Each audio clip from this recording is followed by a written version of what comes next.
On June 23rd, 2023, YouTuber Spaceman Scott uploaded a rather unique video essay, Five Nights at Freddy's and Undertale, how to/not tell a story. How are you supposed to say this title out loud? I re-recorded this more than you can imagine and nothing sounds elegant, that slash just ruins it. As the title suggests, it compares to indie game phenomenons Five Nights at Freddy's and Undertale, and explains how one is held up as a timeless classic, a masterclass in video game storytelling almost a decade later, and the other is Five Nights at Freddy's. Towards the end of the video, he briefly talks about Scott Cawthon's political donations, which was a topic of much controversy within the Five Nights at Freddy's fandom at the time. However, it wasn't the main topic of discussion as it ultimately came down to storytelling, and this video is really great as what it's trying to achieve, and I recommend you check it out before or after watching this video just as soon as you can. It is incredibly well researched and super interesting and gave me a stronger appreciation for Undertale and the medium for writing in video games. But if you stick around, I promise I'm not here to summarize the video. It's not even about the same topic, because I had a little bit of influence outside of this video, or I should say in result of this video. Because if you scroll down to the pinned comment, you see, hey, would you look at that? It's me! And if you scroll a little further down, Flappin' Flotsam, what's that?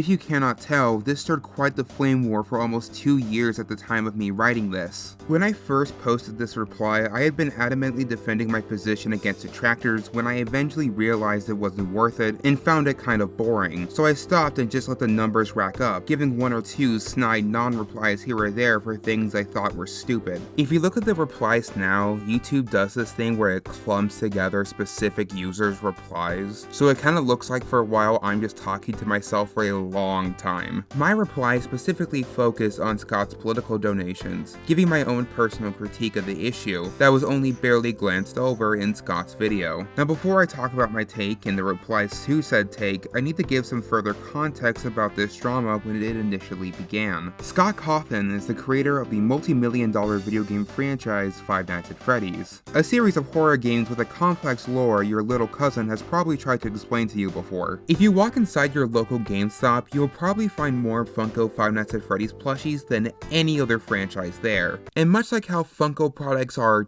cheap, poorly made, and easily mass-producible, the games also mirror this level of quality control. But quality control doesn't matter if you're able to churn out sweet, juicy, delicious content dripping down the chin, neck, and chest of every paint chip eater named Holden. So a large fandom is able to grow with ease, with people being able to stick around as long as possible, just close enough to cracking the lore. They were also close to cracking something else, if you know what I'm saying.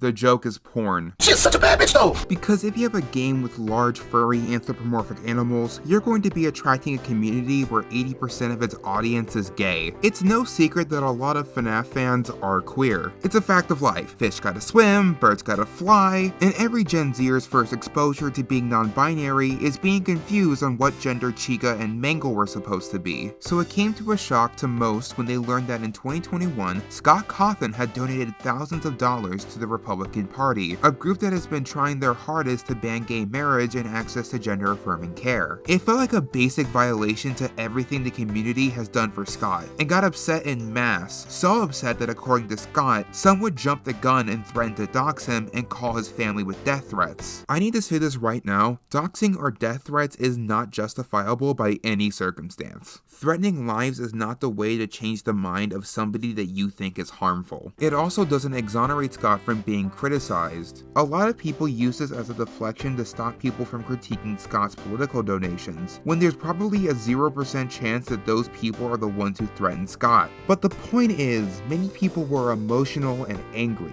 but it wouldn't be too long until Scott responded. Scott explained that his donations were in the interest of supporting the American economy and to protect America from its enemies abroad. He expresses how he has no malice to his queer fans, and he even donated thousands of dollars to the LGBT LGBTQ+ charity, the Trevor Project. He even went a step forward and said he supported black female politician Kimberly Klanick because he believed that she would be best with the black community, and that he supported Democratic politician Tulsi Gabbard, believing she would have been a great president. In American politics, it's inherently hard to show support for someone at all because not all their policies will align with yours, so it seems he made a genuine attempt to try to do the best he could. Despite people overwhelmingly forgiving him, relieved that he's not homophobic or transphobic, the hate was too overwhelming for him, so not too long after his original post, he announced his retirement from the series and handed the torch to a new team to continue the games. This would have been an open and shut case about the dangers of cancel culture, a man given so much hate and vitriolic harassment for something so innocent he felt pressured to quit. The far left woke mob ruined the life of an indie video game developer. What a shame.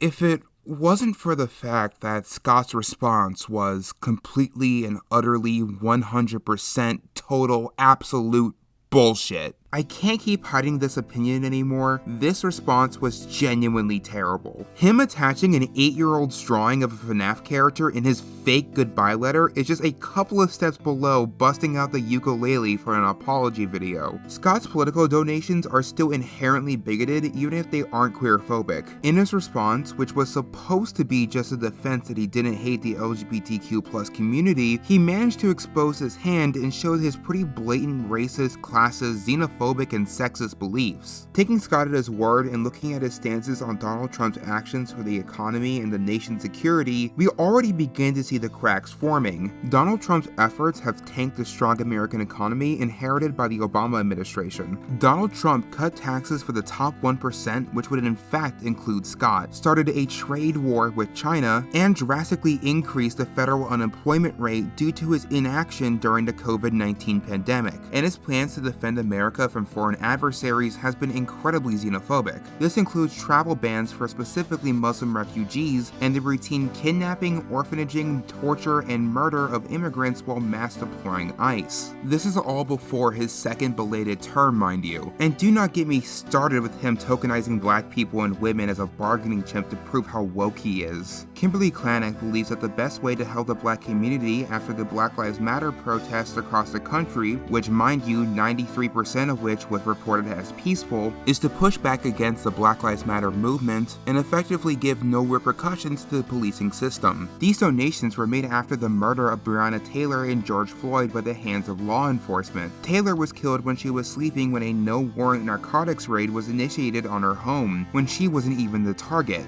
whilst George Floyd's death-worthy crime was using a counterfeit $20 bill. Nearly 9 minutes of suffocating him under his knee. I know there's a lot of misinformation going around that George Floyd died due to an overdose despite the autopsy saying it was a murder, but I am not going to waste my time on those people, and will instead direct you to this video by the Soy Pill which explains it in more detail. But what about Tulsi Gabbard, the Democrat he supported and wanted to become president? Well, I'm about to blow your fucking mind. Being a Democrat does not mean you have progressive qualities. The Democrat and Republican parties are in opposition for the sake of it, and either can have progressive or conservative values. That's why if you were to go to, let's say, 1865, you will find that the Republican Party had more progressive values, and the Democratic Party had more conservative values. Tulsi Gabbard had very typical conservative policies about transgender rights, abortion, gun control, immigration, and more. The type of stuff you would expect the modern-day conservative to have a strong stance on. She was so conservative in her policies that only 1 year after Scott's donations, she would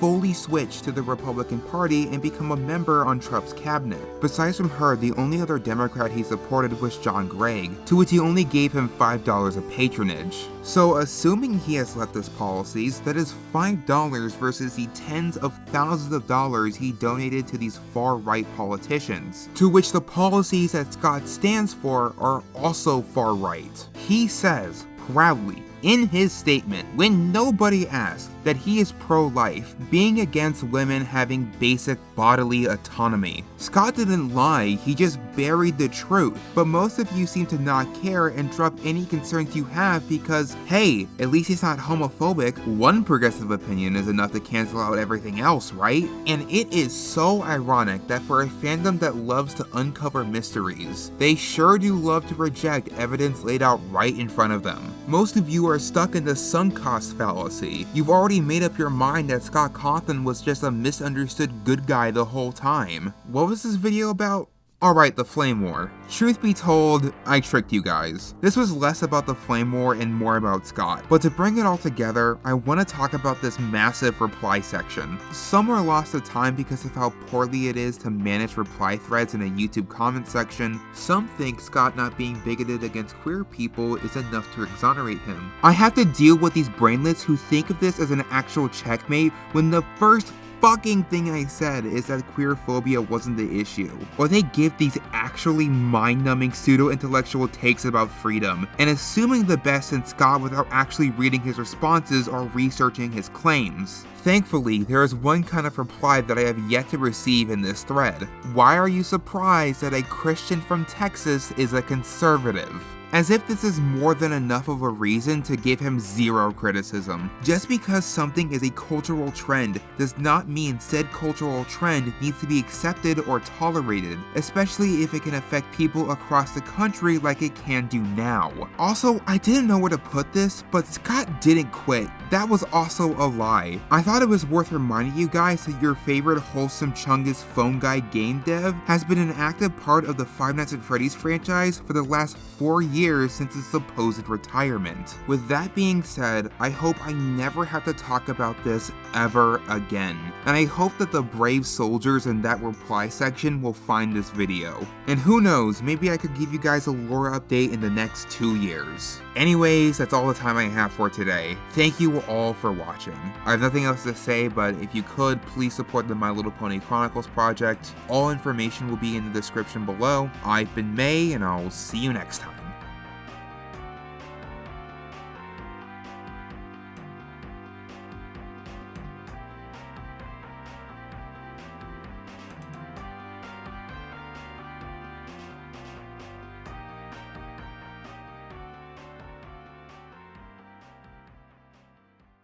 Ah, jump scare!